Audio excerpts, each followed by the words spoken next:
ជាឧបករណ៍ផលិតកម្មជាសម្ភារៈផ្សេងទៀតជាស្រូវពូជជាពូជសត្វជាពូជដំណាំផ្សេងទៀតដើម្បីជួយឲ្យអ្នកដែលជួបប្រទះការលំបាកសម្រាលដល់អ្នកជួបប្រទះការលំបាកនេះហើយសង្ឃឹមថាជនរួមជាតិទាំងអស់នឹងរួមចំណែកខិតខំដោយស្មារតីចែករំលែកជួយឧបត្ថម្ភចំពោះអ្នកដែលលំបាកនៅក្នុងគ្រាដ៏មានអាសន្ននឹងក្រនេះហើយចំពោះកងកម្លាំងប្រដាប់អាវុធទាំងកងទ័ព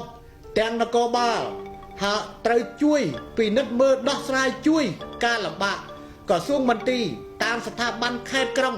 ត្រូវចុះទៅជួយដកស្ទូងចុះទៅជួយប្រជាជន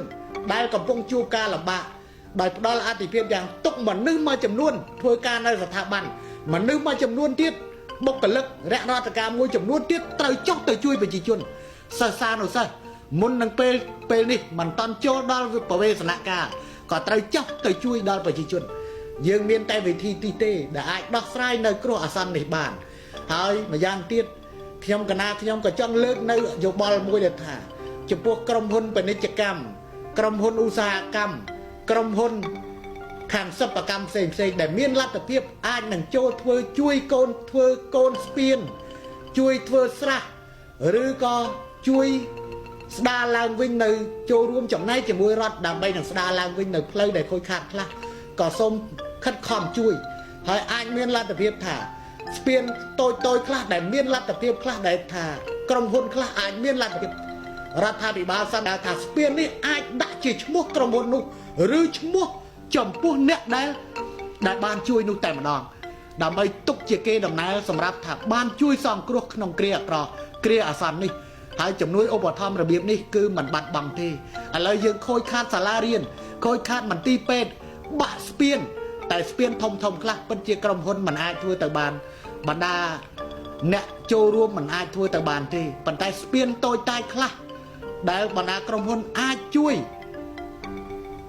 ប្រជាជនយើងអាចជួយធ្វើបានគឺរដ្ឋាភិបាលសន្យាថាបើសិនជាចង់ថាឲ្យស្ពាននោះឬក៏អណ្ដូងទឹកឬក៏មន្ទីរពេទ្យឬសាលារៀននោះត្រូវដាក់ឈ្មោះជាក្រុមហ៊ុនឬដាក់ឈ្មោះជាបុគ្គលនោះតែម្ដងគឺថារដ្ឋាភិបាលក៏សុខចិត្តដែរឲ្យតែបានសាលារៀនបានមន្ទីរពេទ្យបានស្ពានសម្រាប់ប្រជាជនយើងប្រើប្រាស់តទៅហើយចុងក្រោយនេះខ្ញុំសូមថ្លែងជាថ្មីម្ដងទៀតនៅអំណរគុណចំពោះសប្បុរសជនទាំងអស់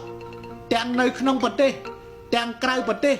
ទោះបីជាបានរៀបរាប់ឈ្មោះផ្សាយឈ្មោះនៅតាមវិទ្យុទូរទស្សន៍ទីក្រុងភ្នំពេញអស់ឬមិនអស់មិនតាន់អស់យ៉ាងណាក៏ដោយក៏សូមថ្លែងអំណរគុណ